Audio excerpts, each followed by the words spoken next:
¿Cómo está, Basley? Ya estamos grabando, pastor. Estamos listos para la Muy clase. bien. Vamos a entrar en oración entonces para que podamos tener una buena jornada en esta ocasión. Agradecería, Claudita, no sé si tú puedes ayudarnos con una palabra de oración. Amén.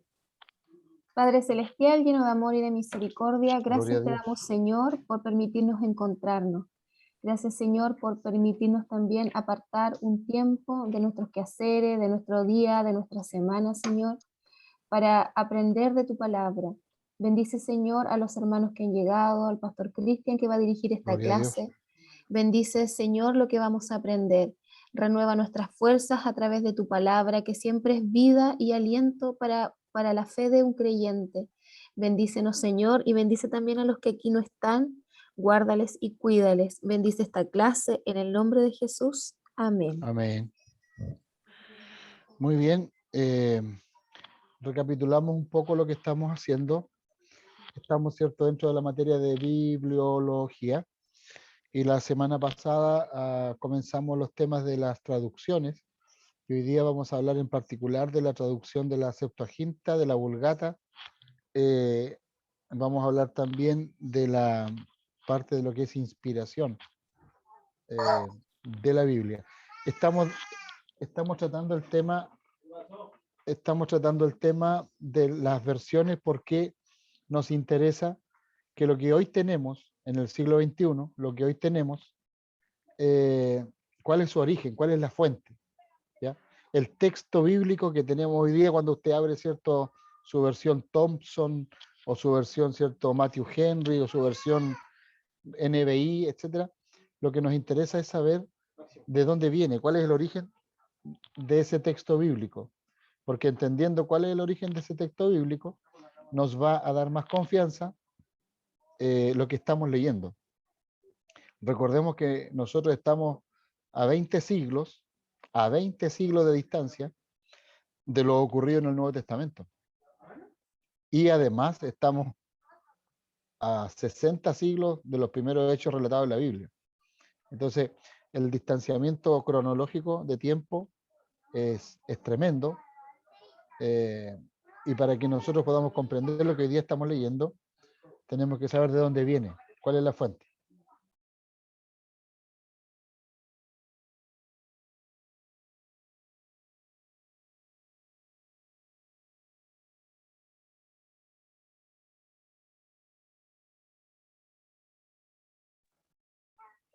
Ya, en eso estamos entonces. Ese es el contexto, ese es el encuadre que estamos haciendo de esta clase. Las traducciones de la Biblia. Vamos a partir con la primera traducción que tenemos ahí, Basley. Yo lo primero que quiero hacer es una corrección en esta PPT, una corrección mía, no de la PPT, que yo asocié el proceso de traducción de la Septuaginta principalmente al impulso de Alejandro Magno. Si bien es cierto, Alejandro Magno llegó a ser emperador de, por lo menos en Babilonia, en Egipto, al mismo tiempo, en Grecia, en Babilonia, en Egipto, en una serie también de sectores o países o territorios de Asia.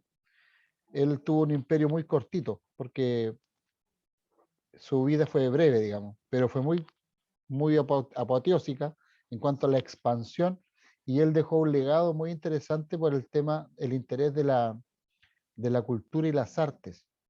Quien vino después de Alejandro Magno, específicamente en Egipto, fue el rey Ptolomeo, o el faraón. Rey o faraón era su nombre, Ptolomeo, el primero. Y de ahí parte el tema de la Septuaginta. Entonces, yo quiero corregir que yo había señalado que la Septuaginta estaba solamente circunscrita al impulso que le dio Alejandro Magno, pero que materializó posteriormente esto, de acuerdo a una carta que hay, que es parte de la historia. Fue en este caso el faraón de Egipto que manda a pedir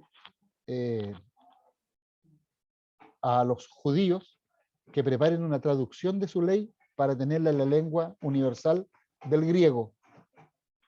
Ahora, yo encontré un detalle interesante, encontré una información interesante que se las quiero compartir, que dice relación con que la Septuaginta ya sabemos que tiene que ver con la cantidad de eruditos que participaron en el proceso, pero se agrega lo siguiente: estos 72 eruditos obedecían a la numeración o al múltiplo de 6 eruditos por cada una de las 12 tribus de Israel. Entonces 6 por 12, 72. ¿Ya? Esos fueron los que participaron. O la versión de los 70 como para redondear el número. ¿Ya? Basle, ¿podemos leer lo que tenemos en pantalla? Sí, claro. Las traducciones de la Biblia, la Septuaginta. Tenemos en la Septuaginta la primera traducción completa del Antiguo Testamento, a partir del original hebreo.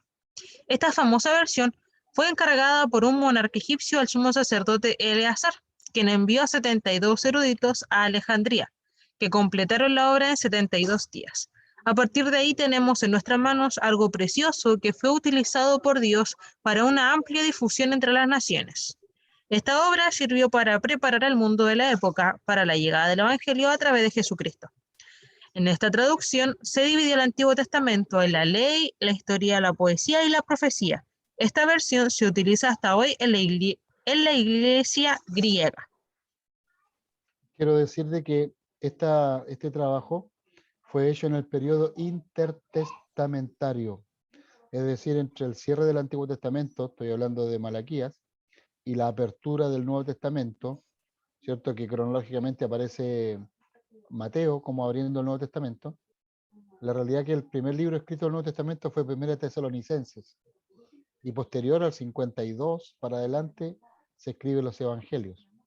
Entonces, esta traducción fue en ese periodo en que no hubo palabra profética, en que no hubo revelación, en que no hubo hombres ungidos por Dios a la usanza de los profetas. Sí siguió la monarquía en Israel, sí siguió el gobierno local, que en ese tiempo predominaron un gobierno sacerdotal, y estas eran colonias, ¿cierto? En este caso del Imperio griego.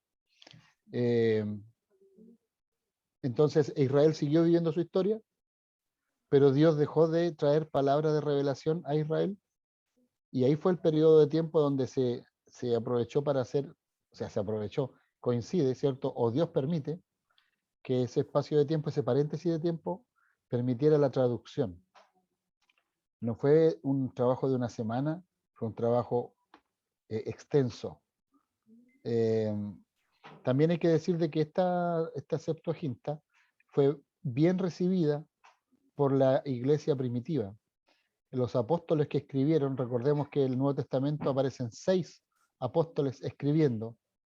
Sépase para tener en cuenta Mateo y Juan, ¿cierto? También escribe Pablo, Pedro, Santiago y Judas. Esos son los 6 apóstoles que escriben. Y en el caso, el que hace más referencia a las escrituras es Pablo, ¿cierto? En sus 13 cartas hace muchas referencias a las escrituras. Y lo que él tenía a la vista cuando él decía las escrituras eran justamente esta versión, la Septuaginta. También cabe señalar de que es muy posible que cuando Jesús comienza el ministerio y lee Isaías 61, él haya leído también esa versión. Es posible también que el etíope que iba rumbo de vuelta, digamos, de adorar en Jerusalén e iba de vuelta a Etiopía, ese con el cual se encuentra Felipe, también es posible que él haya llevado en su mano, leyendo a Isaías, pero en una versión traducida de la Septuaginta, una copia de la Septuaginta. Cabe también señalar cuando Pablo le dice, ¿verdad?, a Timoteo que venga a verlo y que le traiga los rollos y le traiga el capote. Los rollos se refería a los textos sagrados y el capote era una capa, digamos, un abrigo para pasar el invierno preso en la cárcel, pero cuando él hace referencia a que le trajera los rollos, es posible que se refiera a algunas copias de textos antiguos de la Septuaginta. ¿Ya? Eso como complemento de lo que estamos leyendo. Basle. A ver. La Vulgata. En latín, la lengua oficial de los romanos, se expandió a través de sus conquistas, haciendo necesaria una nueva versión de las escrituras. Jerónimo, experto en cuestiones bíblicas, escribió la Vulgata, una obra que tardó 18 años en completarse en un monasterio de Belén. La Vulgata fue la primera Biblia impresa cuando se inventó la imprenta, publicada en 1452 en Alemania. Durante 1000 años fue la Biblia de casi toda Europa. Las versiones inglesas surgen de la necesidad de dar a conocer la palabra de Dios al pueblo. Inglaterra fue bendecida con la Biblia para el idioma inglés. Importante señalar de que Inglaterra, como tal, como país, no es una nación que sea contemporánea, por ejemplo, al Imperio Romano o al Imperio Otomano, que viene después del Imperio Romano, sino que eran galeses, eran tribus, eran organizaciones tribales, y ya viene después, digamos, del 1400 para adelante, cuando reciben la versión de la Biblia en su propia lengua. Y la Vulgata fue utilizada principalmente por la Iglesia Católica, ¿ya? La Vulgata es la Biblia por excelencia, la versión bíblica por excelencia del mundo católico, ¿ya? Decir también de que la expansión del papado encontró un tope significativo en Inglaterra. La Gran Bretaña, o Inglaterra particularmente, es una isla, es como Australia, en el caso del Pacífico, en el caso de Inglaterra, Inglaterra es una isla, no está unida al continente. Por lo tanto, la expansión del papado no fue tan fácil como cruzar el río, cruzar el cerro y estar en otro país. Llegar a Inglaterra con el catolicismo fue muy complejo. De hecho, nunca el catolicismo no llegó a establecer una extensión del papado allí, sino que allí reaccionó el rey, y el rey, digamos, hizo gala de que en su reinado el jefe de la iglesia era él. Y hasta el día de hoy, la jefa o el jefe de la iglesia anglicana, como se conoce, es el rey de turno, en este caso la reina Margarita, ¿ya? Que la señora tiene como 800 años y todavía no... Ahí está, falleció el esposo y ella sigue adelante. Entonces, cabe señalar de que la Vulgata principalmente fue utilizada por la Iglesia Católica, por el catolicismo. Considera también los libros apócrifos hasta el día de hoy. ¿Ya? Adelante. Amén. Las versiones portuguesas. Esta versión en portugués aparece poco a poco. Se tradujeron varias partes de las escrituras para bendecir al pueblo. Entre ellas, la versión más completa es la de Almeida. El ministro de la Iglesia Reformada Holandesa, João Ferreira de Almeida, publicó el Nuevo Testamento en 1681, año en que murió. La traducción del Antiguo Testamento solo llegó hasta el libro de Ezequiel. Otros completaron su trabajo y hoy en día utilizamos la versión revisada y corregida de Almeida. Perfectamente. 1681, estaban ahí en boga la competencia de los imperios, hablando de la historia universal, el imperio español, ¿cierto? El imperio portugués, el imperio inglés, que eran sus escuadras navieras, eran lo que los destacaba, el comercio del mar, el control de los puntos de comercio marítimo, el descubrimiento de América, ¿cierto? Tanto por España como Portugal. Conocemos, ¿cierto?, que los españoles primero y después Vasco da Gama con el segundo intento. Producto de eso es que Brasil, ¿cierto?, un tremendo territorio en América Latina, es de lengua portuguesa.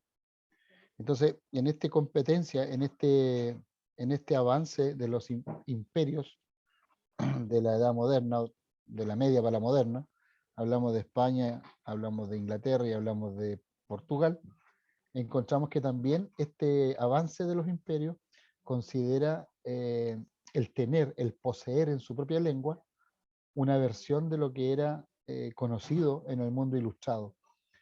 Quiero señalar de que el alfabetismo era gigantesco en el mundo, por lo tanto la Biblia llegaba a las clases altas. La Biblia era objeto de estudio en las universidades. De hecho, la pre-reforma, que hablamos del 1300 para adelante, que ocurre tanto en Suiza, en, eh, en Inglaterra propiamente tal, en Alemania, surge porque la Biblia o parte de la Biblia llega a las universidades, ¿ya? Entonces, los que promocionaban los imperios, estos imperios, portugueses, españoles, ingleses, querían tener en su propia lengua el texto sagrado. Este afán, evidentemente permitido por Dios, facilitó, ¿cierto?, la difusión de la Biblia, del texto original griego, perdón, hebreo, después griego, después pasó a ser un texto, ¿cierto?, latín, en el caso de la Vulgata, y aquí estamos hablando de una versión en portugués, en el 1681, a lo menos del Nuevo Testamento. Ve usted como todos estos avances, cuando nosotros estudiamos la historia de la Biblia o el origen de estas versiones, no están ajenas al movimiento al comportamiento humano. Y Dios permite que estos emperadores, así como el emperador Alejandro Magno impulsa el tema de las artes y la cultura, y después Ptolomeo, en concordancia con los judíos, comienza la traducción de la ley judía a la lengua griega. Del mismo modo, posteriormente con otros imperios, hablando del español, el inglés y el portugués, también permite Dios de que esta gente se interese por estos saberes y los lleva a su lengua, privilegiando a la larga a las comunidades que eran de esos dominios, de esos reinos. Tener la Biblia en su propia lengua es muy significativo, porque se va a entender lo que el mensaje de Dios quiere hacer saber en tu propia lengua, en la lengua mater, la lengua materna. Adelante, Baste, por favor. Amén. En las mismas versiones portuguesas se presentan las siguientes versiones. La versión de Figueiredo, sacerdote, traducida de la Vulgata, traducción brasileña, una comisión de eminentes trabajadores inició los trabajos en 1904. El Antiguo Testamento se publicó en 1910 y el Nuevo Testamento en 1917. La versión de Roden, un sacerdote brasileño, comenzó en Alemania cuando estudiaba, viniendo a terminar en Brasil, y publicada en 1935, tradujo directamente de los originales que existían en la época. Matos Soares, sacerdote brasileño, su versión de la Vulgata se publicó en 1946, convirtiéndose en la Biblia popular de la Iglesia Católica en Brasil.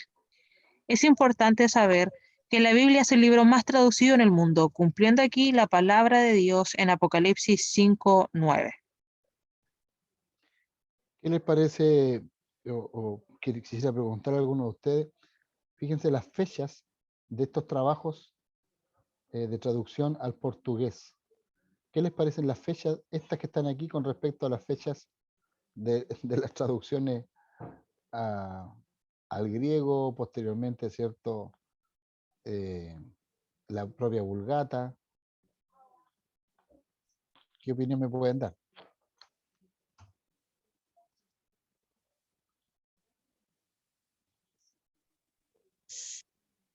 El tiempo, tanto tiempo que aconteció. Estas traducciones son muy recientes, digamos, en comparación a las primeras que conocemos. Exactamente, imagínate, estamos hablando del siglo XX nomás. 1904, 1910. O sea, el mundo portugués y brasileño es reciente su acercamiento a la palabra, a la Biblia, en su propia lengua. Interesante. ¿Ustedes sabían de que también el Nuevo Testamento se tradujo, por ejemplo, al Mapudungún? ¿Alguien sabía de eso? Yo había escuchado, pero no la conozco. Pastor, yo tengo un amigo del liceo que hacíamos culto en el liceo igual, y él vive en Lautaro, y siempre sube, y una vez subió la Biblia Mapudungún una foto. Voy a ver si es que la encuentro para poder mostrárselas. Sí, e incluso la fecha. Yo les quiero comentar que el Mapudungún, mientras Basle busca los antecedentes allí, se hizo una ceremonia muy, muy emotiva, muy interesante, cuando se traduce el Nuevo Testamento a este idioma, y fue presentada el propio 24 de junio, hablando del día feriado que va a tener Chile, producto, ¿cierto?, de el solsticio de invierno, que celebra el Año Nuevo, la comunidad de mapuches. En ese mismo día fue presentado, voy a buscar la fecha exacta, esto fue en Temuco, y yo les quiero decir una cosa, el traductor de el que guió este trabajo de traductor, un fonolingüista norteamericano, él estuvo en Boca Sur, vino a Boca Sur y compartió con nosotros un culto aquí en Boca Sur, para que sepan ustedes. Pastor, aquí encontré. Voy a compartir pantalla para que podamos verla.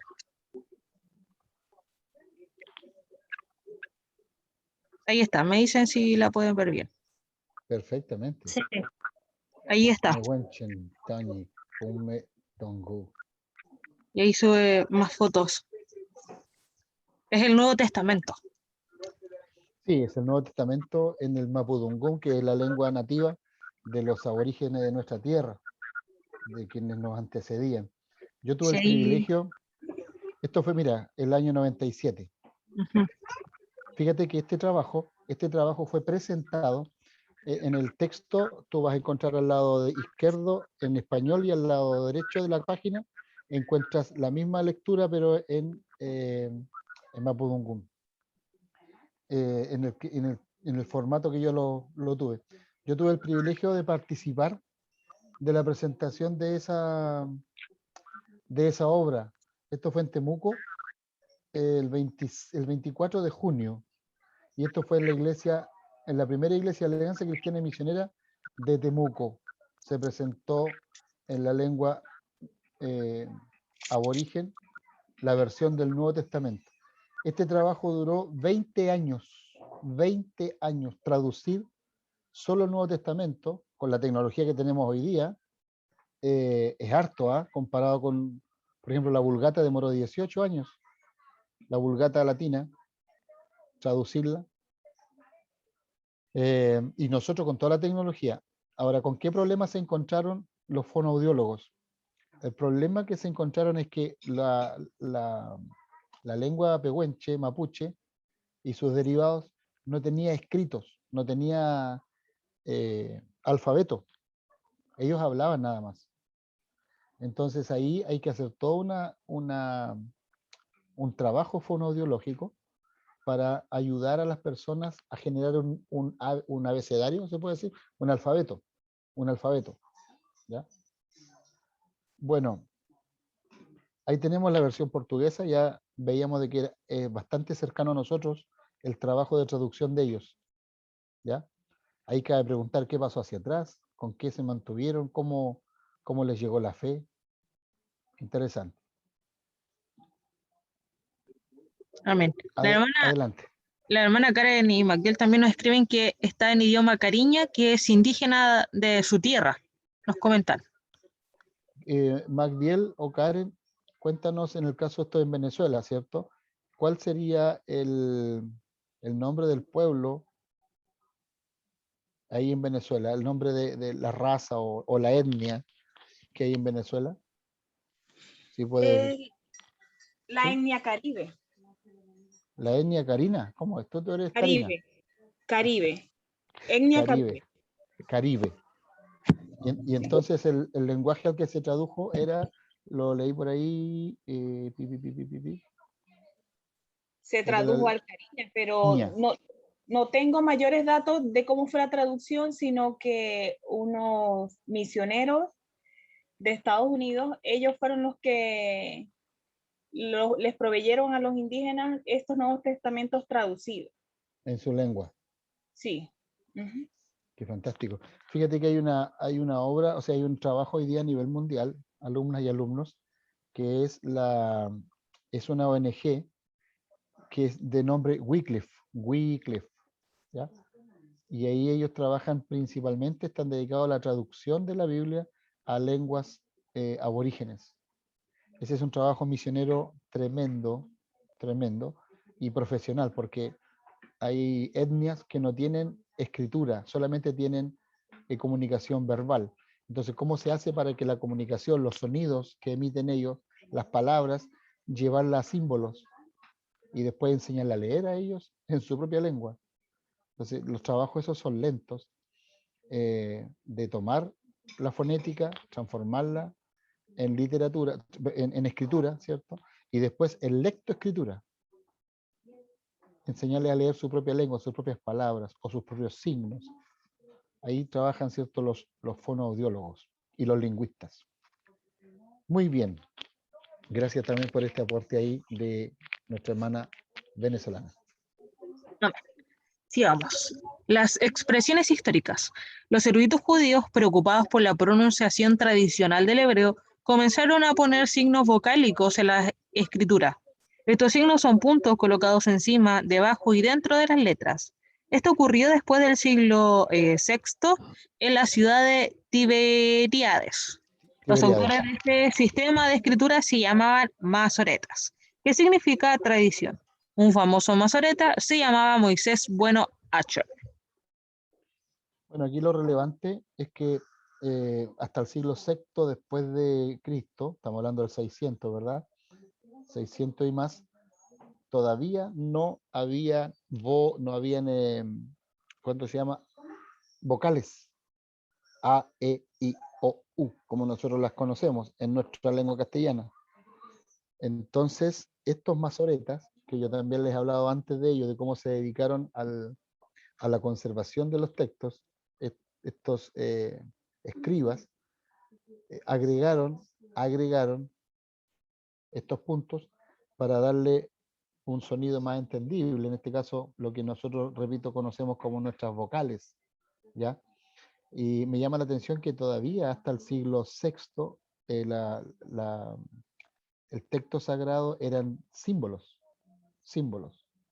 No era una frase completa, ni siquiera eran una separación de capítulos, de versículos, de párrafos, de títulos, como nosotros lo tenemos hoy día ordenado. Y los que empezaron con estas incorporaciones para ayudar a su mejor comprensión es el aporte significativo que hacen los masoretas. Ellos estuvieron más o menos 450 años trabajando en esta misión, en esta traducción y conservación del texto sagrado. Adelante, Val. Amén. La inspiración divina de la Biblia. Comprender la inspiración divina. Para que su palabra llegara a nosotros, Dios se valió de hombres que fueron ayudados y asistidos directamente por el Espíritu Santo, para no permitirles cometer errores cuando escribieron el registro fiel y verdadero de la palabra de Dios. Fueron inspirados en aquellas ocasiones en las que Dios, por medio de su Espíritu Santo, actúa en sus corazones. Segunda de Pedro 2:1. Eran hombres llenos de debilidades, dudas, negaciones, desacuerdos, etc. Pero cuando estaban bajo la operación del Espíritu de Dios, nunca fallaban, porque estaban en las manos de Dios. El apóstol Pablo, un hombre de Dios, afirmó la inspiración de la palabra diciendo: toda escritura es inspirada por Dios. En 2 de Timoteo 3:16. Pablo creía en la inspiración de la Biblia. La inspiración de Dios sobre las vidas de los escritores del libro sagrado fue algo maravilloso. Los autores de los libros históricos, por ejemplo, fueron capaces de separar la verdad del error al buscar las bases de sus narraciones. De hecho, los libros históricos están llenos de enseñanzas vitales para nuestra vida espiritual. El apóstol Pablo habló de esto.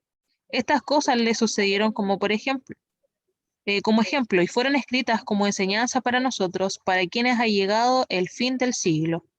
1 Corintios 10:11. En resumen, tenemos en nuestras manos un libro en el que todos los registros fueron inspirados por Dios para que toda la enseñanza necesaria sobre todas las cosas de la vida fuera transmitida de manera única.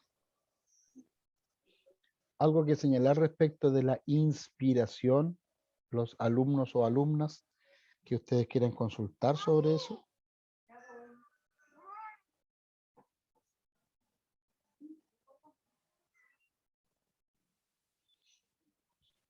¿Se entiende que la... Diga.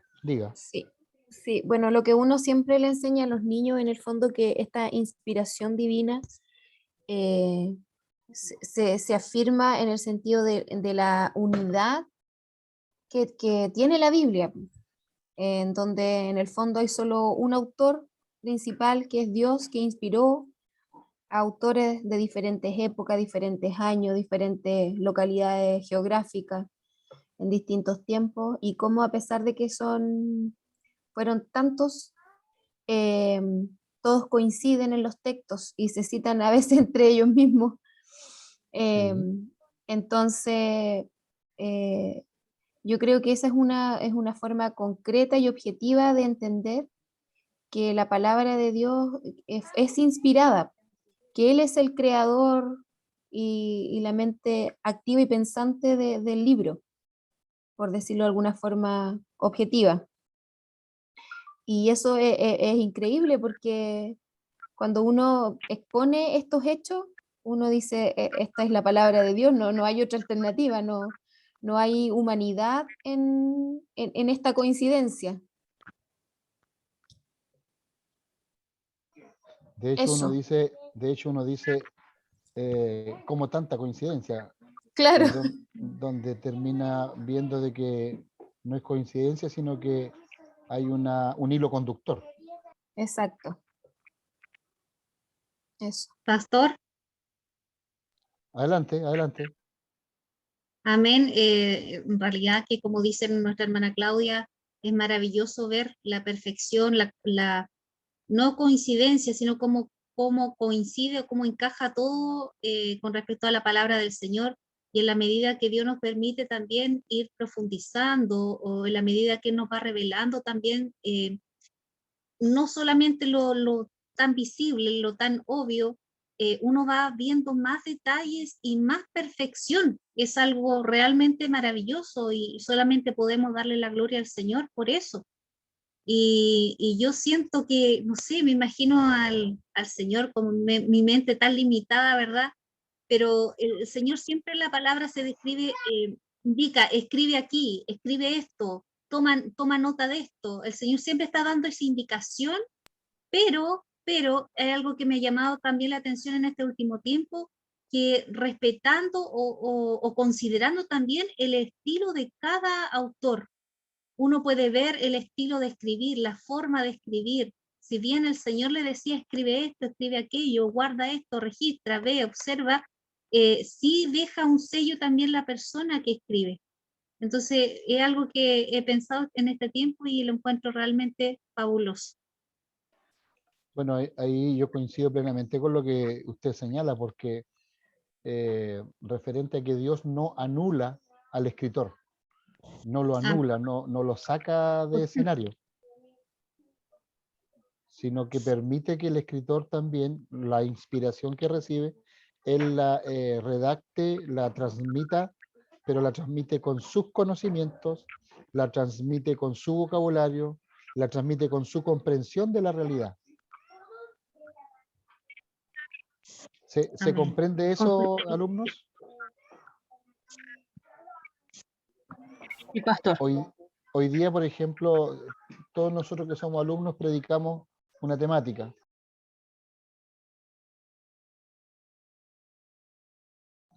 Nosotros predicamos la misma temática, por ejemplo, de la familia, un ejemplo. Y a todos nos encargaron un ensayo para predicar en nuestras iglesias el domingo sobre la familia. Siendo el mismo tema, entendiendo que estamos predicando con la misma fuente de información que es la Biblia, por cierto que cada uno va a tener sus matices. Cada uno va a tener sus matices y va a agregar su impresión a ese tema. Amén. Pastor, y con respecto a lo mismo que usted señala, el mayor ejemplo podemos verlo en Jesús, que él se adecuó con quien hablaba, se hablaba con un pescador, se hablaba con un rey, se hablaba con un fariseo hipócrita, como decía él, si querían pillarlo en algo, o sea, él se adecuó a cada cultura, a cada nivel, a cada tipo de persona. Realmente es genial, nuestro Señor Jesús. Es la versatilidad del maestro.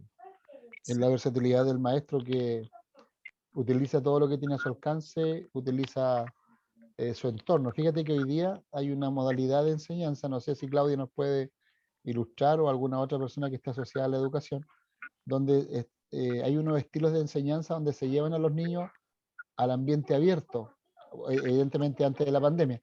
Si se quería hablar, por ejemplo, del ciclo de la vida, del tema biológico marino, del tema del campo, hoy día los grandes pensadores de la educación dicen, oye, ojalá, si el chico va a hablar de los peces, que ojalá esté cerca del mar, por último.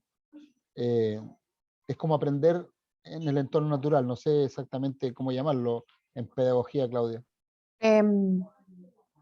Lo que pasa es que hay hartas corrientes y una de las corrientes que es bien popular es este tema del aprender a partir de la experiencia, que es popular ahora, pero es bien viejo, ya, porque en el fondo se postula que las personas aprenden en la medida que vivencian. Sí, uno de ellos es el sistema Montessori,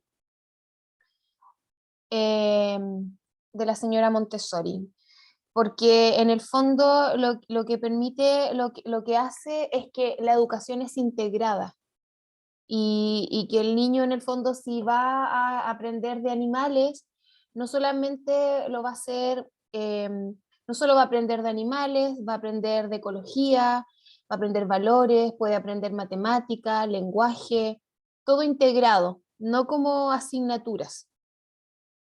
Y es principalmente porque va a aprender a partir de la experiencia vivida, porque es más significativo en el fondo.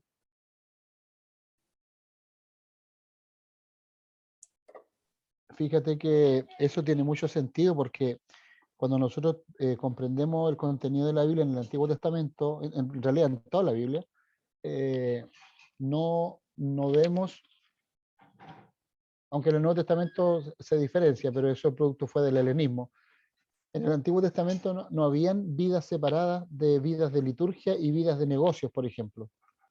Para el mundo del Antiguo Testamento, para el pueblo de Dios, no había una vida separada de, por ejemplo, la vida pública y política respecto de la vida religiosa. Para los judíos, Dios es todo, es integral. Pero después cuando aparece el tema del cuerpo, del mundo griego, y después el cuerpo se banalizó, ¿cierto? Y ya después tomó connotación del templo para el placer. En el Nuevo Testamento se comienza a diferenciar y se comienza a hablar de la vida mundana o de la vida sin Cristo y la vida con Cristo. Pero fíjate que originalmente, cuando Dios se revela para involucrarse en la vida diaria de las personas. Y los escritores sagrados, eso es lo que quieren transmitirnos. Y yo quiero rescatar eso en esta clase, quiero rescatar y poner de sobre relieve, no sé qué opinan ustedes, dejo abierto, digamos, ahí el micrófono, pero yo soy de esa idea de que no tenemos por qué nosotros vivir el domingo en la iglesia y del lunes al viernes en el infierno. O dejamos a Dios en la casa y cuando vamos manejando levantamos el dedo del medio, o le decimos el garabato al otro, o le echamos el auto encima, no sé. ¿Será que podemos vivir así? ¿O la Biblia nos quiere llevar, nos quiere mostrar una revelación integral de Dios?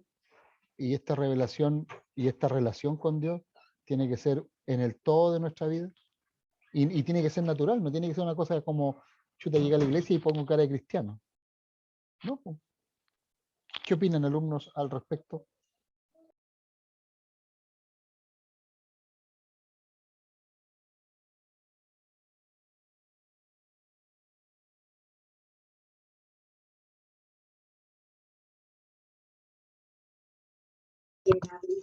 Yo creo, pastor, que es súper importante lo que usted estaba mencionando, porque pensaba cuando Jesús le hablaba a los fariseos y en una ocasión le dice, ustedes son sepulcros blanqueados. Por fuera se veían muy bonitos, ¿cierto? Y mostraban una apariencia súper piadosa y de buenos cristianos, ¿cierto? Incluso se jactaban en la forma en la que ellos oraban y lo hacían todo muy visible, pero en realidad en su diario vivir no llevaba la ley en su vida. Entonces yo creo que a veces pasa eso en nuestra vida. A veces, y es súper duro. Yo cuando entendí esa expresión, fue algo súper impactante. Y a veces nos pasa a nosotros que nos volvemos de cierto modo sepulcro blanqueado. Mostramos una apariencia o nos mostramos muy santos los domingos de la iglesia y a veces en la semana, como usted bien lo dice, se nos se nos olvida que somos hijos de Dios. Entonces, también hay que ser consecuentes con nuestra manera de vivir. Y la palabra sí nos lo señala, que debemos buscar parecernos a Jesús en todo tiempo y mostrarlo a Él en todo tiempo también. Eso opino yo, pastor. Muchas gracias. ¿Alguien quiere complementar?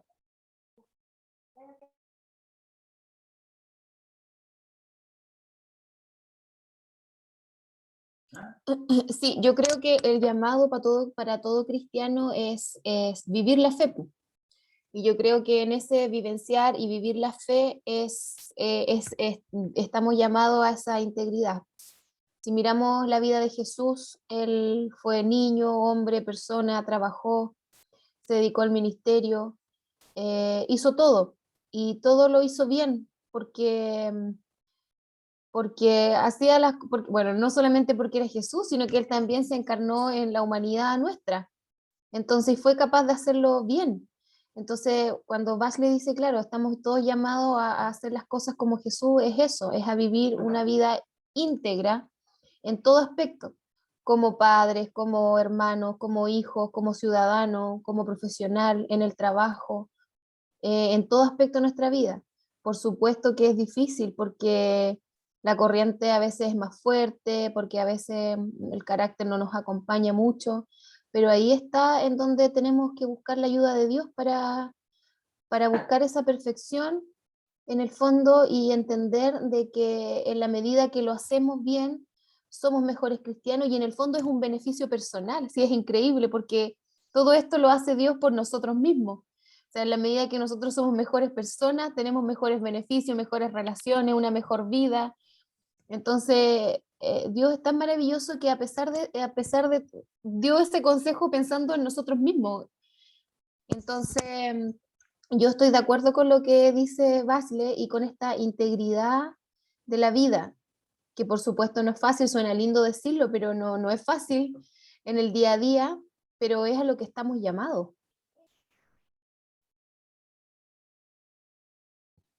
Es verdad, y justamente eso es lo que aplica Dios con los escritores, que son los que fueron prácticamente secretarios para poder llevar el trabajo de la escritura de lo que ellos recibieron como inspiración.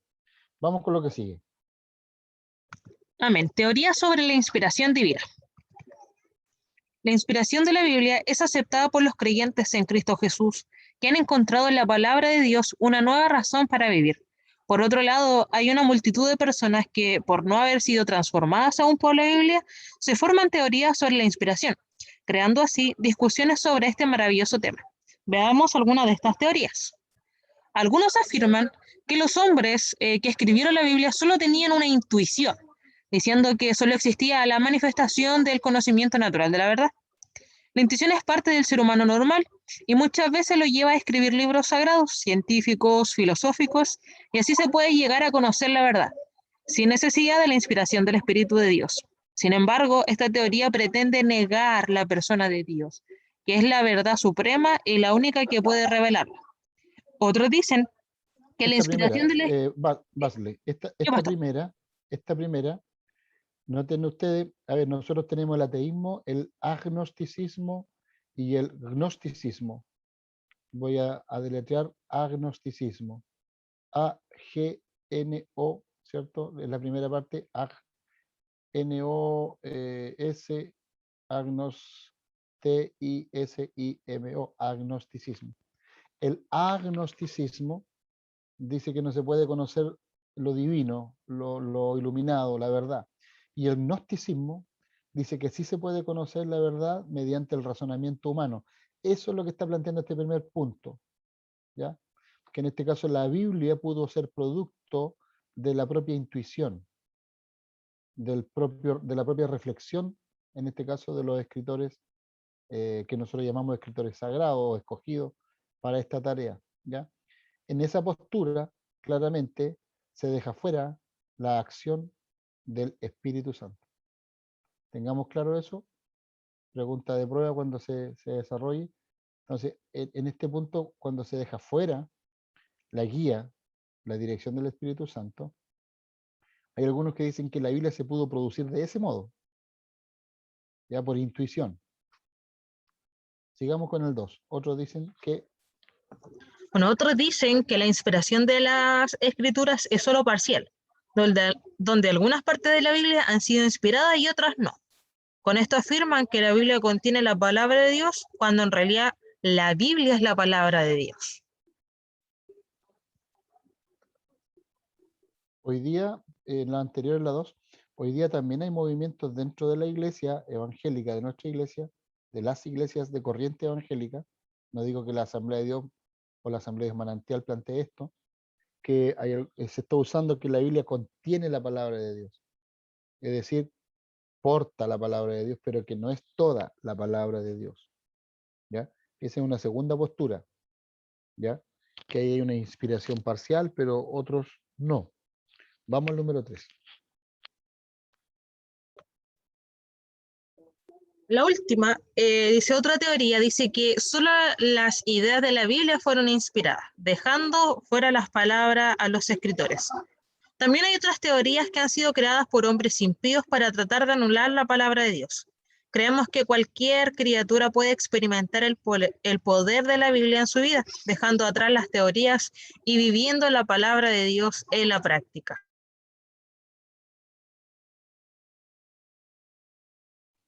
Yo les quiero hacer una consulta a los alumnos. ¿Qué opinan ustedes? ¿Tendrá algún grado de inspiración los registros genealógicos? Cuando hay capítulos, por ejemplo, de Crónicas, o el mismo capítulo inicial de Mateo, u otros capítulos donde se dejan los nombres del rey que vino de la familia tanto, del papá tanto, del abuelo tanto, de la tribu tanto. ¿Qué valor tendrá? ¿Qué de inspiración tendrá esos registros? ¿O son solamente datos estadísticos censales que quedaron allí? ¿Alguien me podría argumentar sobre eso? ¿A favor o en contra? Pastor, toda la Biblia, todo, cada palabra, cada genealogía, cada dato censal, como usted señala, es inspirado por Dios y está dentro de la Biblia por algún motivo. A lo mejor para nosotros no tiene tanto sentido, por ejemplo, cuando en Mateo se comienza a hablar de una larga genealogía, pero para los judíos demostraba que Jesús venía de esta familia mesiánica, descendiente del rey David, y eso le corroboraba a ellos que Jesús era el Cristo. Y así como en otras situaciones de la Biblia, cada hecho histórico algo corrobora, algo enseña, algo demuestra que es importante para el que lo leía y que también es aplicable para nosotros en muchos de los casos. Es verdad, ahí yo me quiero tomar un poco de lo que comentaba Karen de Chillán, Karen de Venezuela, de Chillán, que ahora es de Chile, cuando decía de que el alumno debe tener un espíritu investigador. Cuando nosotros nos acercamos a profundizar en la palabra, es necesario tener un espíritu investigador. Y ciertamente es así, como señala Allison, que cuando nosotros leemos la Biblia más profundamente y vamos asociando una información con otra, comenzamos a descubrir cosas maravillosas, datos que son fundamentales. Anoche teníamos una clase con los jóvenes y hablábamos acerca de cómo Noé, después que se embriagó, tuvo un incidente de abuso sexual. Y uno dice, pero ¿de dónde sacó eso el pastor Cristian? Y anoche leyendo detenidamente Génesis capítulo 9, con los jóvenes, comentamos eso. Basile, ¿te acuerdas de eso?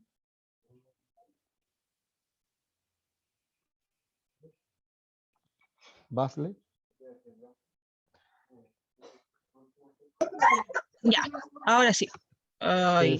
Le decía yo a los hermanos que anoche en la clase de jóvenes, investigando, viendo los detalles, por ejemplo, yo preguntaba ahora si la genealogía, si estos relatos tan largos que hay, capítulos enteros de que este es hijo de aquel y de aquel y de aquel y de aquel, y después de alguno de esas genealogías, este pueblo se formó, este otro se formó, o vino una sentencia, o hay un comportamiento de un pueblo X, y uno ve la genealogía y va al origen, entonces esa genealogía sí fue inspirada por Dios y algo nos aportó. Y yo le hablaba a los alumnos, porque entiendo que estabas un poquito ocupada tú, respecto a la clase de anoche con los jóvenes, cuando Sí, hablamos de Canaán, ¿cierto? Del sí. comportamiento. De cómo dentro de un suceso no fue maldito quien cometió el acto, sino su generación y su descendencia. Eso fue impactante. Exactamente. Y ahí uno, si no lee con detención, ese pequeño aporte, esa pequeña línea donde aparece que es hijo de tal o de cual, no lo asociaría, no lo entendería, no comprendería lo que pasó después. Al contrario, si logra entenderlo, se le abre las ventanas de la comprensión lectora de la Biblia. Y si eso la persona lo tiene claro, lo maneja, puede entregar una mejor información a su público objetivo. En este caso, por ejemplo, Claudia está coordinando los temas de escuela dominical. Alison, cierto que está coordinando dos grupos de familias que están recibiendo, estimulando su fe con la palabra. Y todos nosotros los que estamos aquí trabajando en el reino del Señor. Entonces, en la medida que nosotros comprendamos de mejor manera la Biblia, comprendamos de mejor manera la actuación del Espíritu Santo inspirando, también vamos a poder transmitir de mejor manera los contenidos a los que hoy día nos preguntan, a los que hoy día buscan respuesta de su relación con Dios, cómo fortalecerla a través de la comprensión más profunda de la palabra. Interesante. Seguimos con la evidencia de la inspiración. Primero hay una teoría, ¿cierto? Y ahora hay evidencias. Amén. Veamos cuáles son. Para nosotros, el pueblo de Dios, está claro que la inspiración de la Biblia es divina, plenaria y verbal. Nosotros, que sentimos diariamente en nuestra vida el resultado directo de la acción de la palabra, creemos que es de inspiración divina. A lo largo de la Biblia, descubrimos la acción directa del Espíritu Santo, actuando poderosamente en cada escritor. Cuando leemos la Biblia, no encontramos solo ideas o conceptos, sino que nos encontramos con un mensaje pleno, completo e incisivo en su revelación, como resultado de una inspiración plenaria.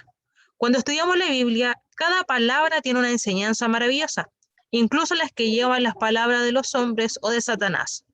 En este caso, las palabras que pronunciaron no fueron inspiradas, pero el registro de esas palabras sí.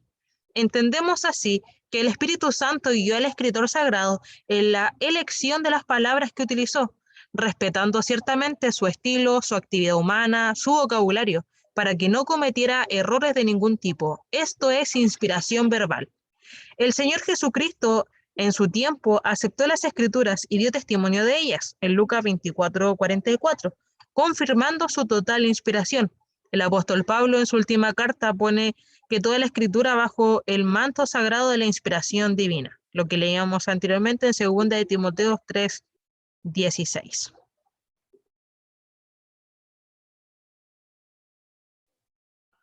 ¿Queda claro? Aquí es súper importante el peso que le da Jesucristo a las escrituras, ¿ya?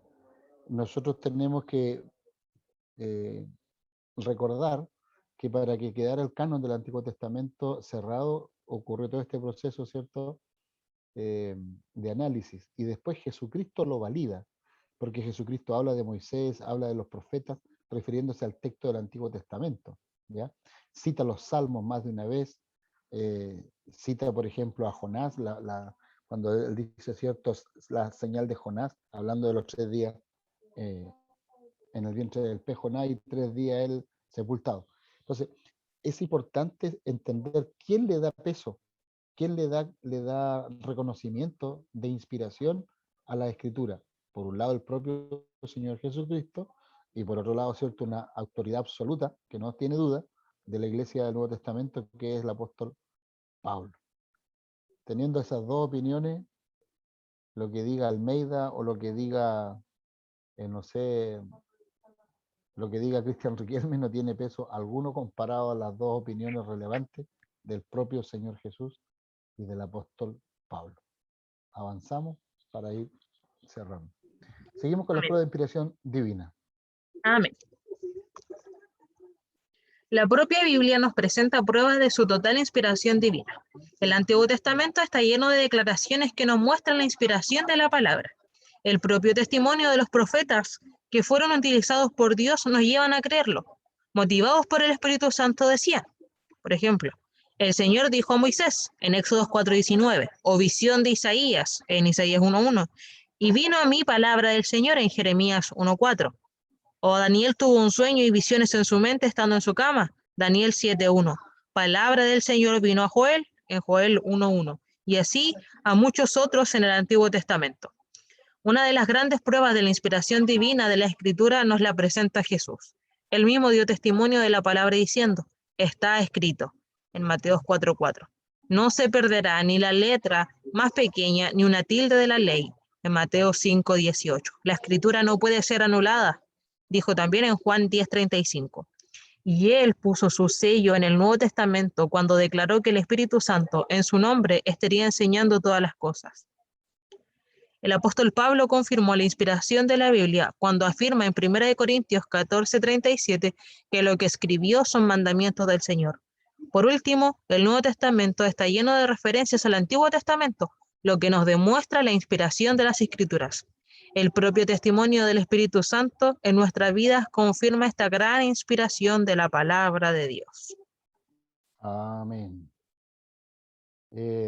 Interesante lo que yo adelantaba antes en la explicación, cómo la propia Biblia se confirma a sí misma, cómo hay citas cruzadas entre, como decía Claudia adelante, ¿cierto? Que los propios autores se respaldan mutuamente, y hay evidencia clara de que es un libro que no es de origen humano, que no es de origen casual, sino que tiene un origen causal.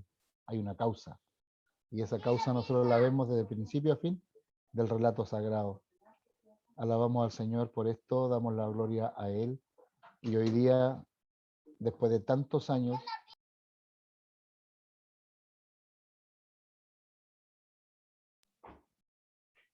después de tantos siglos, la Biblia sigue causando efectos tremendos en la vida de quien la conoce. Amén. Yo espero que hayamos sido bendecidos en esta clase. Estamos llegando al final. Quiero decir de que todavía hay lenguas que no tienen la Biblia en su idioma, especialmente las lenguas, ¿cierto?, de aquellas comunidades que ni siquiera tienen lenguaje propio, escrito. Y ahí hay un trabajo que está haciendo la ONG internacional Wycliffe. Si alguien quiere averiguar e investigar un poco más sobre esta ONG Wycliffe, ¿ya?, de John Wycliffe, que fue uno de los reformadores, ¿ya? W-I-K-L-E-F, Wycliffe. Voy a ponerlo en el chat después. En el nombre del Señor. También señalar de que el Señor Jesucristo descartó, y quiero decirlo categóricamente, y dejó en evidencia que las tradiciones también quisieron pegarse a la Escritura.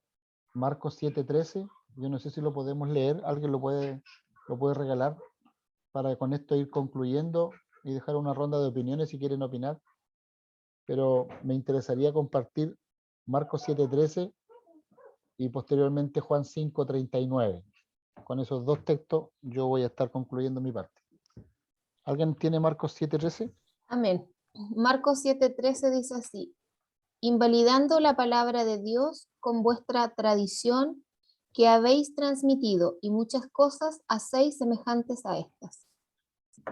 Perfectamente. Ahí es Jesús quien está procurando hacer una separación, una advertencia. ¿Qué amo, hijo? Mañana va a estar acá. Mi hijo que se va aquí de casa, Diego. Bueno, Jesucristo hace una separación entre el verdadero sentido de la palabra, que fue lo que él inspiró, respecto de lo que Israel tuvo la tentación de agregarle, ¿ya?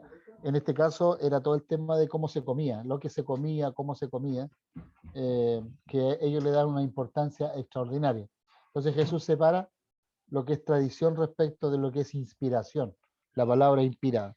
La Iglesia Católica, no sé si alguien viene del catolicismo o alguien está cerca del catolicismo, pero el catolicismo, por ejemplo, le da mucho valor a las tradiciones, ¿ya?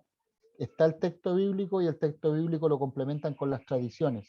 Y además las encíclicas, que son cartas apostólicas del Papa, ya que también interpreta situaciones del momento, de la historia, del minuto. Por ejemplo, ahora el último, este señor argentino, donde valida, ¿cierto?, el homosexualismo, el lesbianismo, desde la cabeza de la Iglesia Católica. Y Y Jesús... ellos, sí, perdón, diga. ellos hablan mucho de los dogmas, que son estas creencias.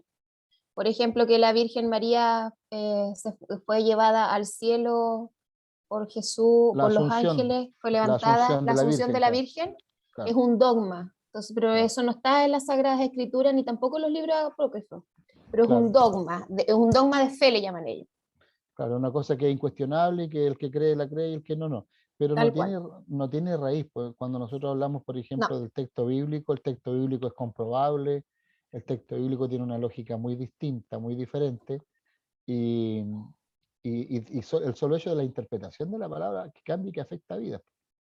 así es. Entonces ahí, digamos, el catolicismo le agrega la tradición, le agrega el dogma, le agrega las encíclicas, en este caso de sus dirigentes. Los mormones no son distintos, los mormones también hacen una serie de interpretaciones complementarias al texto sagrado, a la Biblia. Ellos tienen a lo menos 4 libros más que enseñan, entre ellos los profetas vivientes, la perla de gran precio, por ejemplo, entre otros libros, y también la Biblia. Entonces, van ampliando el concepto, van ampliando el contenido con el cual adoctrinan a su gente. Por lo consiguiente, las otras religiones del mismo modo, los testigos de Jehová y así. Entonces, es importante este análisis. Y Jesús dice, ustedes quieren agregarle sus tradiciones a la palabra. Y lo único que ocurre, según Jesús, es que se invalidan. Dice, invalidando la palabra de Dios con vuestra tradición que habéis transmitido, y muchas cosas hacen semejantes a estas. Entonces la palabra se hace infructuosa en la vida de las personas cuando es mezclada de este modo. ¿Alguien más quiere hacer algún comentario? El otro era Juan 5:39, ¿cierto? Evangelio de Juan 5:39. Amén. Por favor. Dice, ustedes examinan las escrituras porque piensan tener en ellas vida eterna, y son ellas las que dan testimonio de mí. Ya, ahí, en ese caso, Jesús lo que está señalándole a los fariseos, a los estudiosos de la palabra, ellos asociaban la vida eterna, en este caso el lector del Sanedrín, el levita, el educado de Israel, asociaba la vida eterna separada de Jesús. No había un link ahí. Ellos pensaban que la vida eterna era en la ley, era en estudiar y era en cumplir la ley. Sin embargo, Jesús dice, ustedes buscan en la escritura la vida eterna. Bueno, la escritura no lo van a llevar, le van a poner señalética tremenda, apuntándome a mí. Yo soy la vida eterna. Eso es lo que Jesús le dice allí. Pero lo importante que quiero señalar de este pasaje es que la vida eterna está revelada en las Escrituras. ¿Ya? Eso es lo que dice Jesús. Dice, ustedes buscan vida eterna en las Escrituras. ¿Les parece que van a encontrar vida eterna en las Escrituras? Y le dice, sí, pues, esas Escrituras apuntan a una persona. Y esa persona es Jesús. La vida eterna no está en las tradiciones ni en los dogmas. La vida eterna está revelada en las Escrituras. En las Escrituras. Bueno, y Jesús lo señala en San Juan 17:3. Dice, esta es la vida eterna. Pero eso se lo dice a los discípulos en intimidad. A la gente que estaba afuera, al Sanedrín, al fariseo, le dice, busquen en la Escritura, ¿a dónde los va a llevar? Y varios sacerdotes creyeron en Jesús, Nicodemo, José de Arimatea, y después en el libro de los Hechos dice que muchos sacerdotes se convertían a Cristo. Hechos capítulo 4, capítulo 5, ocurre eso. Entonces, las Escrituras abrieron los ojos, no las tradiciones. De acuerdo a Jesús, las tradiciones entorpecen la revelación. Ahí también nosotros tenemos que sacar una conclusión, no es aplicarla a nosotros hoy día, al evangelio que tenemos. Cuidado con lo que es tradición respecto de lo que es revelación. ¿Podemos tener tradiciones buenas? No podemos, digamos, pensar que las tradiciones son malas porque son tradiciones. pero no podemos darle categoría de revelación o de inspiración bíblica a una tradición, ¿ya? En el mundo evangélico pentecostal, hasta hace poco tiempo, nosotros nos sentábamos separados. Las mujeres allá, los hombres acá, ¿se acuerdan? Esa es una tradición. La gloria a Dios, sí, gloria a Dios, una tradición.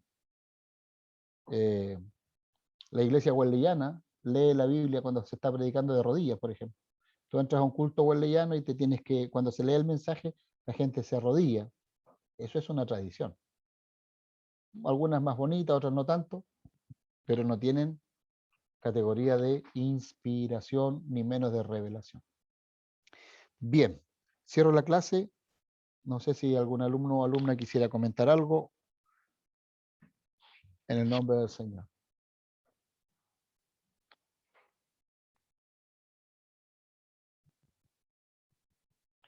Yo señalo que al final de esta serie vamos a hablar de la Pechita, ya de la versión Pechita, que es del 40 después de Cristo. Ahí les voy a contar cómo surge, qué valor tiene y en qué pueblo estaba pensada cuando se hace la traducción. Así como la Septuaginta estaba pensada en los griegos, la Pechita también tenía un público objetivo, que eso lo voy a comentar cuando terminemos esta serie y cumplir con mi compromiso que asumí la semana pasada. Eso es, Basle. Amén. Al menos acá todo claro. No sé si los hermanos. Amén.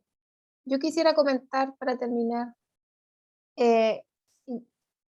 Yo trabajo en un colegio muy católico y de repente lo que me da la sensación es que, o sea, me da una buena sensación para mí, que soy creyente, que soy evangélica y conozco el evangelio, en lo simple que es Dios para la humanidad. Yo veo la Iglesia Católica llena de tradiciones, que a tal edad, que se confiesa, que la primera comunión, que todo tiene una norma, que todo... Y Dios es tan simple, cree en mí y recibe vida eterna, pide perdón y recibirás perdón. Es tan accesible, pero a veces nosotros las personas hacemos que esa vida eterna, que ese evangelio no sea accesible. Uno mismo pone limitaciones. Y yo me he encontrado en situaciones en que de repente la gente me dice, pidamos tal cosa, hagamos, y digo, sí, yo voy a orar, sí, yo hablo con Dios, no necesito más intercesión que, que orar y conversar con Dios, porque Dios es así de simple para la humanidad. Por supuesto es complejo al mismo tiempo, si uno lo mira en una dimensión, pero su palabra y el evangelio y lo que nos entrega a nosotros es simple y accesible, pero somos nosotros las personas que complejizamos estas cosas. Y eso es un poco lo que uno como creyente tiene que transmitir. Y cuando hablábamos de vivir el evangelio, es eso, es que las personas vean que vivir el evangelio es fácil, que es simple tener una dificultad y decir, pero Dios me va a ayudar, o voy a orar para que Dios me ayude a entender por qué estoy pasando esto, o que voy a orar porque en realidad debe ser un propósito de Dios.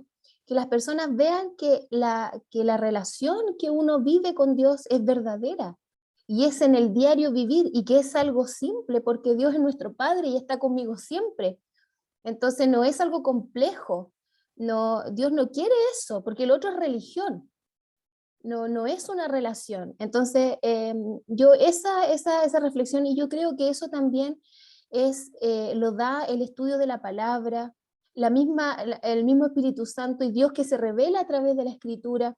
Y cuando uno lee la Sagrada Escritura se da cuenta de estas cosas y se revelan a uno.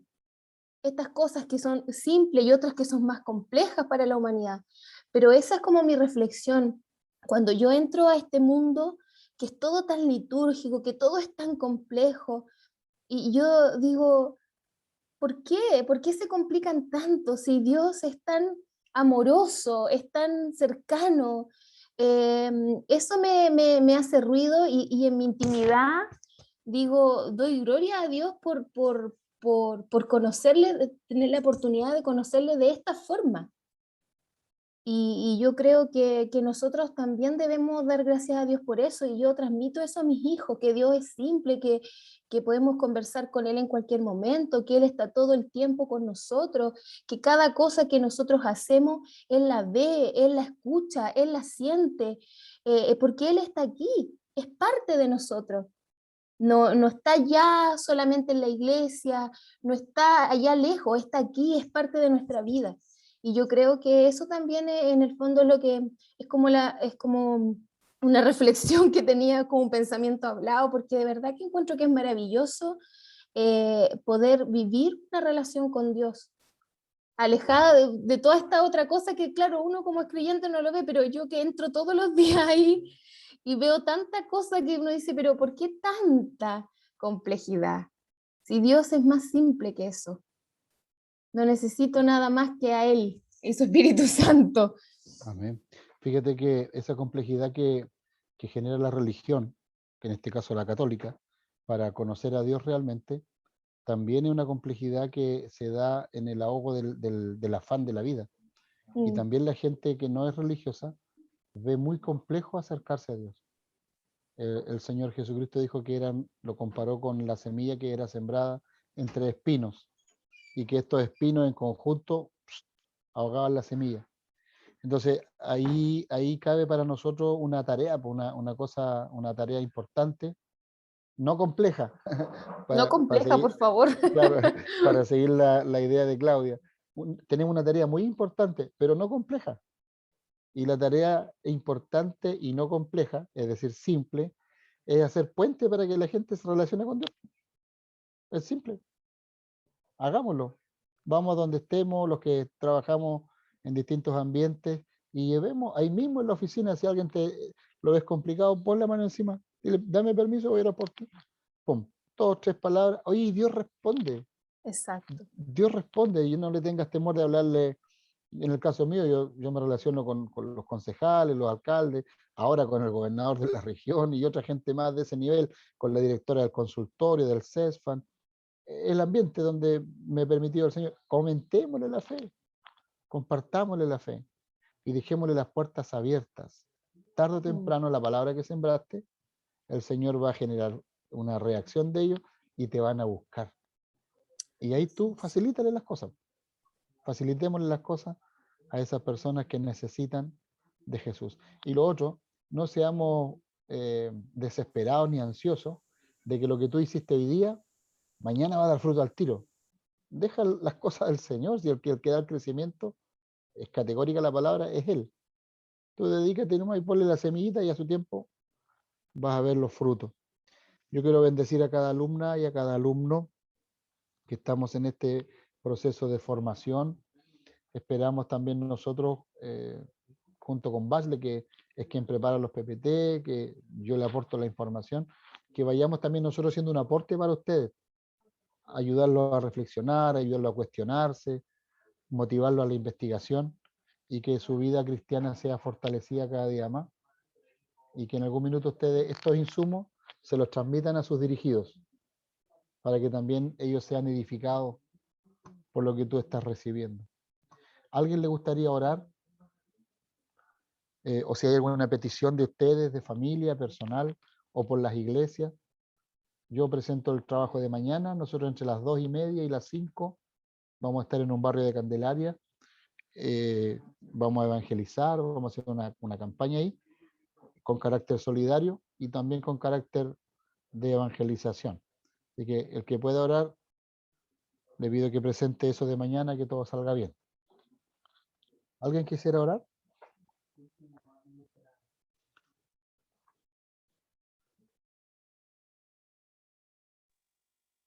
Amén, pastor. Si es tan amable, por favor, si puede tomar esta oración. Amén. ¿Habrá otra Padre petición? celestial, que... Perdón, ¿habrá Amén, otra sí. petición? Más otra Si es que petición. alguien quiere pedir, lo puede hacer. Y si no, Hable ahora. Calle para sí. Hermana Alison, Sí, bendición, hermano. hermano Quería Leo. pedir, sí, Amén. quería pedir oración por un caballero que se llama Manuel. Le fueron a hacer unos exámenes hace poquito y sobre su esófago y todo. Y el compadre es alcohólico. Y mi papá también es alcohólico, pero no sé, igual les comparte lo que cree en una existencia, en la existencia de Dios, pero no, todavía no da el paso para entregar su vida y rendir su vida al Señor, pero igual les dice que ore, que va a estar orando por él, por su situación, y hay 3 diagnósticos y lo más probable es que tenga cáncer. El caballero está terriblemente angustiado, se desmayó mientras hablaba con mi papá por teléfono y está aterrorizado. Se llama Manuel, no me dijeron el apellido, pero confío en el Señor que las palabras que llegaron a su oído, que confiara en Jehová, a pesar de todo, que confiara en Él, pueden traer descanso a su alma y fortaleza en su vida, a pesar eh, de cualquier noticia que le puedan dar mañana o pasado. Pero ya hay indicios de algo malo. Los doctores son, por así decirlo, no tienen pelo en la lengua, ellos dicen nomás, tienes esto, tienes cáncer, te quedan 15 días. Y quisiera pedir oración por él. Hay harta gente que está muriendo por el tema del alcohol. Hace 2 semanas murió, hace Amén. 3 meses murió uno por cirrosis y hace 2 semanas otro caballero más por cirrosis. Son personas que se relacionan con mi papá y todo, y yo los conocí y también tuvimos comunicación y todo, pero al final el vicio y todo eso se los llevó, complicado. Pero pido oración Amén. por Manuel. Sé que el Señor por algo llegó ahí la palabra y todo, y tengo fe que puede salir bien esto. Eso, hermana. Amén. Amén, hermano Leo. ¿Alguien más quisiera presentar alguna otra oración, otra petición? Yo, por mi abuelo, Hermana Bar. sí, mi abuelo que se llama Ricardo Urrea, y lo fueron a ver de nuevo los médicos, está con bronquitis, pero explicaba que ya sus órganos están en etapa terminal. En realidad no hay mucho que hacer y él se está aferrando a la vida más que nada. Era como la explicación que podía dar el doctor, porque en realidad su cuerpo ni nada está funcionando bien. De hecho, hoy mis tías nos mandaban una foto, él está muy hinchado porque tiene problemas con el riñón y no puede tener diálisis porque si no, su cuerpo no lo resistiría. Entonces, solo pedir que el Señor haga su voluntad y que sea en el tiempo que sea, pero que Dios guarde su alma y es lo más importante en realidad para nosotros. Eso. Amén. Amén, pastor. Vamos a orar en el nombre del Señor. Padre Celestial que estás en el cielo, Señor, así también en la tierra, te damos gracias, Dios mío, por este día. Gracias, Señor, por la vida, gracias por la salud que tú nos has dado a nosotros, gracias por cuidar de nosotros, gracias por procurar, Señor, dar este alimento espiritual a nuestras vidas, que da crecimiento, que da entendimiento, Señor, que aumenta nuestra fe, que nos fortalece, Dios mío, en tus caminos, que nos ayude, Señor, a enfrentar las dificultades, Dios mío, propias de la vida. En esta hora, Señor, en el nombre de Jesús, te damos la gloria y la honra a ti por este encuentro, por este día especial. Mas, Señor, también, Padre Santo, hay situaciones que nos preocupan. Hay dolores, Señor, hay enfermedades, hay dificultades en la familia, Señor, que no son ajenas a nosotros. Te presentamos, Dios mío, por nuestras familias, te presentamos por cada dificultad, Señor, que tú conoces, que pueda haber en ellas. Y de forma especial te presentamos, Dios mío, por estas personas que se han mencionado, por el abuelo, Señor, de Basle, su abuelo Ricardo Urrea, Padre Santo. Tú conoces todos los tiempos, mas solamente te pedimos que en él, Señor, haya fe, que solamente él pueda, Señor, si es tu voluntad, que se vaya de este mundo, Dios mío, más tomado de tu mano, Padre poderoso, que la familia pueda haber paz, pueda haber entendimiento, y si tu voluntad es que permanezca más tiempo aquí, Señor, también sea para gloria y honra tuya y fe de la familia, Señor. En el nombre de Jesús te lo pedimos, que usted ponga tranquilidad en quienes le rodean, Señor, para que solamente puedan estar confiados. Así también de forma especial, Dios mío, te pedimos, Señor, por Manuel, esta persona, Señor, alcohólica, que su vida, Dios mío, la ha desgastado, Padre Santo, en este vicio.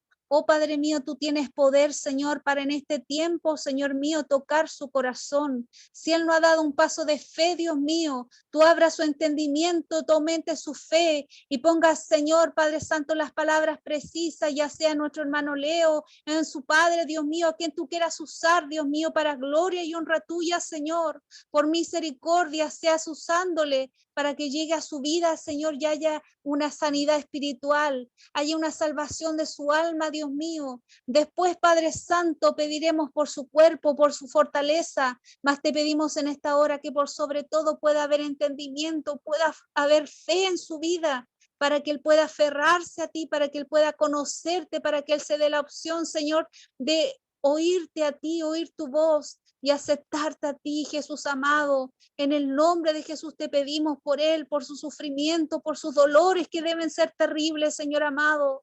Y así por cada una de estas personas que están allí atrapados en este vicio, Dios mío, en la drogadicción, cuántas personas nos vemos arruinadas sus vidas, sus familias, oh Dios santo. Tenga usted misericordia, Señor, y úsenos también para llegar a ellos, para que haya liberación, Dios mío, para que haya fe, Padre Santo, para que sus vidas sean transformadas, como tantas veces, Señor, hemos visto que tú lo haces, Señor amado. En el nombre de Jesús te pedimos por esas personas que muchas veces están abandonadas, están tiradas, Señor, en distintos lugares, Padre mío. Usted los ve, Señor, con amor, mas podamos también llegar a ellos, Señor, con un mensaje de esperanza, con una ayuda, Señor, como hacen nuestros hermanos, como hace nuestro pastor. Oh Dios mío, guíanos, Señor, para ser de bendición también, Señor, allí. En el nombre de Jesús te pedimos. Así también te presentamos por lo mismo, Dios mío, esta campaña de mañana, Señor, esta campaña solidaria, más sobre todo evangelística, porque tu mensaje estará allí, Señor, allí en Candelaria, en este campamento donde hay tanta necesidad, Señor, donde hay niños, Dios mío, que muchas veces pasan necesidades, Dios mío. Que tenga usted misericordia y use a nuestro pastor, a nuestros hermanos que estarán allí, Señor, para que tu mensaje llegue a las vidas, para que tu mensaje salve vidas, Señor, restaure, Padre Santo, corazones. Oh Dios mío, saque las angustias de la vida de aquellas personas, Señor amado, muchas veces la desesperación, en el nombre de Jesús te lo pedimos. Y también puedan ser bendecidos, Señor, materialmente. Te lo pedimos en el nombre de Jesús, Señor. Hay un plan, Dios mío, Señor, en el varón de nuestra iglesia, en los hermanos. Más, Señor, hagas tu plan, que es perfecto, Señor, allí en ese lugar. En el nombre de Jesús te lo pedimos, Señor, que tú bendigas a cada alumno, Señor, cada alumna y cada familia representada, Señor, en cada uno de nosotros. En el nombre de Jesús, tu mano poderosa nos guarde, nos sustente, Señor, cada día. Gracias te damos por oír este clamor. Gracias, Señor, porque podemos ir delante de ti. Gracias, Señor, porque podemos darte la gloria y la honra, porque tú te la mereces, Señor. Aleluya. Y tú le recibes, Padre Santo, con amor. Gracias, Señor, por tanto amor que nos das. Todo lo dejamos en tus manos, Señor, en el dulce nombre de Jesús. Amén, Señor, y amén. Amén, gloria a Dios. Amén. Que Dios les bendiga mucho a todos nuestros alumnos. Gracias por esta oración en el nombre del Señor.